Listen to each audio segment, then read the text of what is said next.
उसकी कदर करने में कभी देर मत करना, जो इस दौर में भी तुम्हें वक्त देता है। हज़ारों से रिश्ता रखना कोई बड़ी बात नहीं, लेकिन किसी एक से रिश्ता निभाना बहुत बड़ी बात होती है। इज़्ज़त हमेशा इज़्ज़तदार लोग ही देते हैं।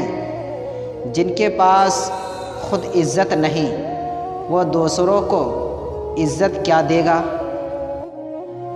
सच्ची मोहब्बत किसी शर्त की मोहताज नहीं होती। जो आपसे सच्चा प्यार करता होगा वो आपके ऐब तलाश नहीं करेगा। अगर आप सही हैं तो कुछ साबित करने की ज़रूरत नहीं, बस सही बने रहें, वक्त खुद गवाही देगा। ये ज़रूरी नहीं कि जो खूबसूरत हो नेक सीरत भी होगा, क्योंकि काम की चीज़ अंदर होती है, बाहर नहीं। उम्मीद कभी ना छोड़ना, कल का दिन आज से बेहतर होगा इंशाअल्लाह।